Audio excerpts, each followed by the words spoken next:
ทีนะครับก็กราบสวัสดีท่านผู้ชมทุกท่านด้วยวันนี้ก็อยู่กับผมในเกมเทอร์เรียคือที่จริงอ่ะ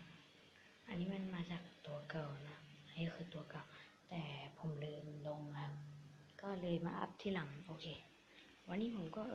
เลยวันนี้ก็จะมาสู้กับบล็อกกระต่ายเยอะเลยรัวๆโอเคจัดปะเรารับรองแหลกแน่นอนนะอย่างโอ้โหไม่บ้าเลยเฮ้ยNPCเข้ามาไอ้บ้านี่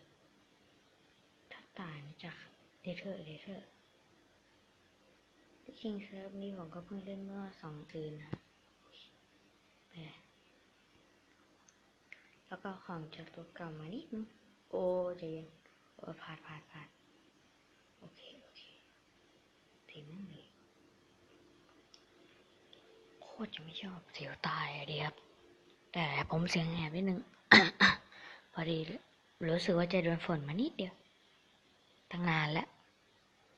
ยังไม่หายสักทีแต่นี่คือคลิปแรกที่ผมจะลองลงดูนะครับเดี๋ยวคลิปหน้าผมจะลองพัฒนาอะไรนิดนึงแบบพัฒนาเสียงหรือว่าทำนู่นทำนี่อะไรแต่ช่วงนี้คิดไม่ออกว่าจะทำอะไรโชว์คนอื่นๆดีแถม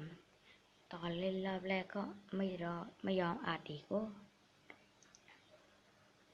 ก็เลยลืมบอกทุกคนเลยแต่ก็ถ้ามีคนมาดูก็ช่วยกดไลค์กดติดตามกด Subscribe ด้วยนะครับเพื่อเป็นกำลังใจให้ผมในคลิปหน้าตอนนี้แค่บอกว่ายังไม่ได้จบคลิปโอ้ยตายยากตายเย็นแบลแล้วก็ถ่ายกับกระรอกมาอยู่อะไรในบ้านนี้จะตายแล้ว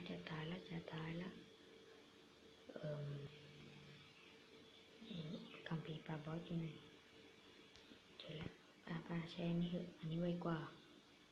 แต่มันจะเล็กมากโคตรเลยยิ่งอัดยิ่งเล็กโอ้ย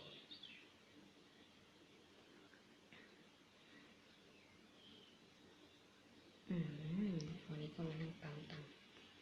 ที่จริงก่อนนะเก๊ผมนี่โคตรเติมเลยว่านั่งปั๊มอยู่ไม่ใช่ปั๊มก่อนนี่ผมไปรู้จักคนหนึ่งมาโคตรใจดีบอกได้เลยไม่น่าลากยาวเลยถึงไปว่าดาวมันเฮ้ยมันจะเลื่อยอีกโค้ยเดี๋ยวออกไปเก็บของไหมล่ะนี่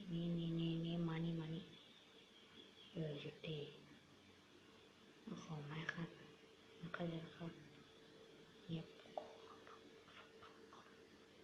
โอ้ดีจัดแต่ปียังไม่ได้ครับเดี๋ยวที่ได้มาแล้วก็ตรงนี้เดี๋ยวสักครู่โอเคดูไหนโอเคนี่เจอกดไม่ค่อยจะไปนะอันนี้มันกดไม่ค่อยไปจริงโอ้ยแหลกเรียกแค่ตัวเดียวก่อนก็ดีเนาะเรียกหลายๆตัวแล้วมันแหลกโคตรเลย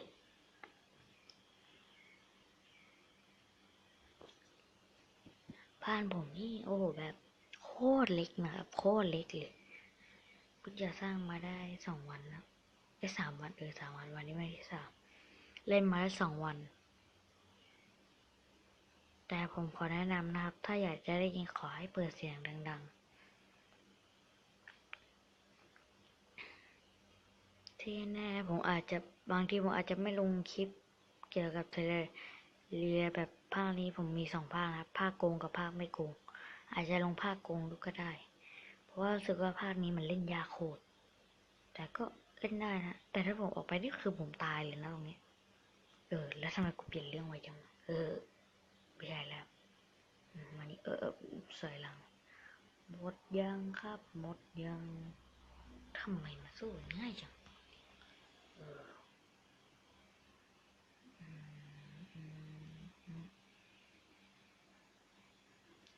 คราวนี้ลองแบบตัวเดียวๆเลยนะ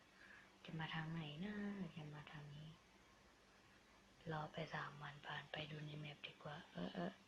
แต่บางทีผมอาจจะหลุดก็ได้นะเฮ้ยมันมีว่า2 ตัวเลือกมาตัวเดียวแอบฟักไข่หรือฮะนายกระโดดมาซะดี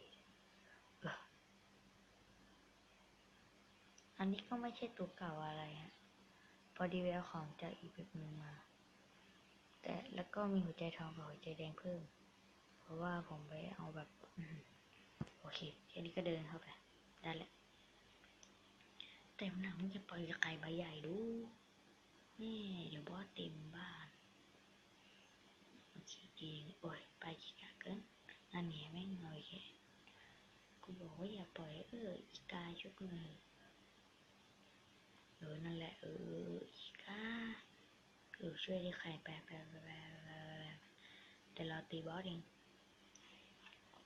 รู้สึกมันจะหนุกมากเลยอย่างเงี้ยหรือเปล่าโอ้โหที่ยัง